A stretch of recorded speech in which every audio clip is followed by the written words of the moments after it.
Sausage.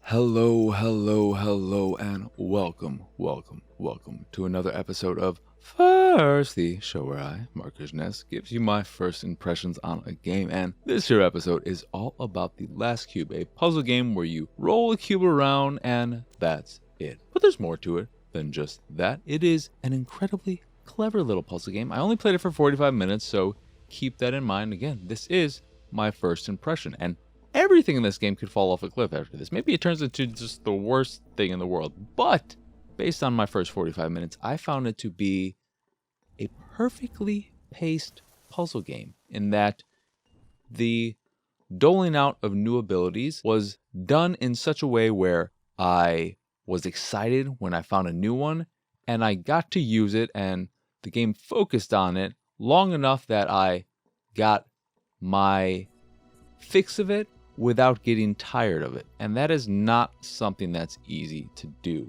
So the way The Last Cube works is that you are rolling this cube around these decent sized levels, and they are broken up into little like mini worlds of 3 or 4 levels a piece that are focused on a very specific ability. The way you get these abilities is by rolling your cube against or on a surface with the particular pattern of this ability on it. And when you do this, when you roll on a pattern against a pattern, it will essentially paint that pattern on that particular face. If you want to, you can manipulate your cube so that every single one of your faces will have this pattern. You don't need to in every case, but sometimes you will have to do that for a reason I will get to shortly. But the way you then use these abilities is by rotating or rolling your cube so that the top face, the one facing the ceiling or the sky, the pattern is on that particular face. And the abilities I've gained and was using through my time with the game was one that was basically just, okay, here is a pattern that you need in order to activate certain switches and other patterns in the environment, so that you put the face down against that or against the wall, and then it'll activate a bridge or what have you, which is, pretty basic and just basically there as an introductory ability that is giving you an idea of how the rest of the game will work. Then the other ones I had allowed me to dash and break through parts of the environment, blocks that were maybe in my way, or dash under obstacles, and one that allowed me to create, I think the limit was 6 phantom steps essentially, so that I could reach different areas that I wouldn't be able to otherwise. And to add a little bit more strategy to the various puzzles and make you think a little harder at times, what I mentioned earlier is that there will also be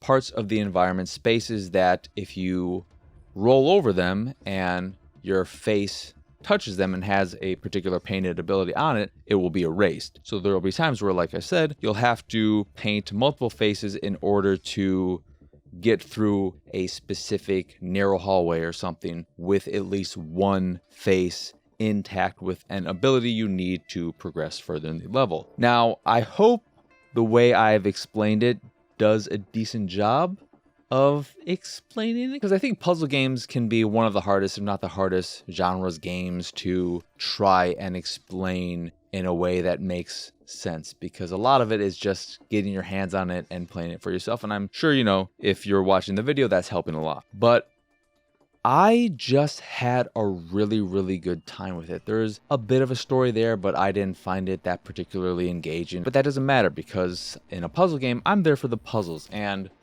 what I really loved about it too is that the puzzles were difficult enough or challenging enough to make me think and engage my brain, made me think about what I needed to do, and made me feel a sense of accomplishment when I figured something out that was maybe giving me a little bit of difficulty, but never so challenging to be frustrating. I was never frustrated in my time with the game, and that's important for me with a puzzle game. I don't want to get overly frustrated. I don't mind maybe getting a little frustrated, but I found The Last Cube to be so well designed that I never got frustrated, but I never felt like it was too easy. The abilities were doled out at the perfect pace so that I was constantly getting something new when maybe I would get tired of an old ability. And I really, really like this game a lot. I hope it keeps this up and any new abilities gained are as interesting and exciting as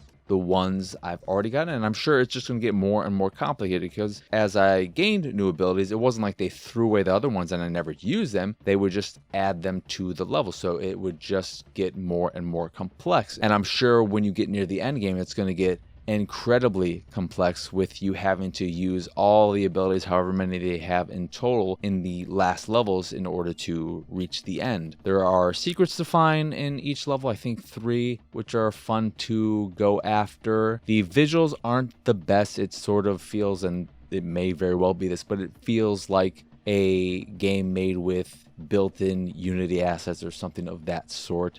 So it's not the best looking game, but it doesn't need to be. It looks fine and it gets the job done in terms of making everything clearly visible so that you never are confused with whether or not you can interact with this particular space in this way or whatever. Everything is clearly visible and understandable, which is what you want out of your puzzle game. So yeah, I really, really like The Last Cube. If you like puzzle games, I highly, highly, highly recommend it.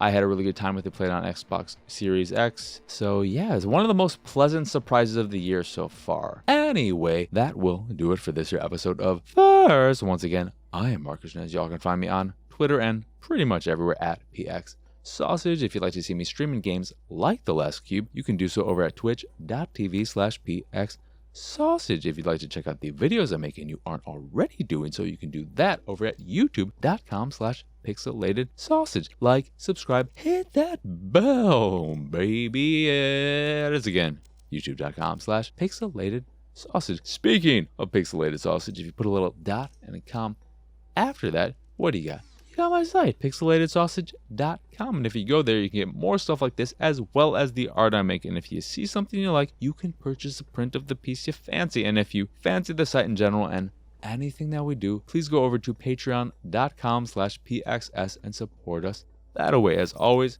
thank you for watching or listening. I hope you enjoyed this here episode, and I hope you have a wonderful, wonderful rest of your day. Bye!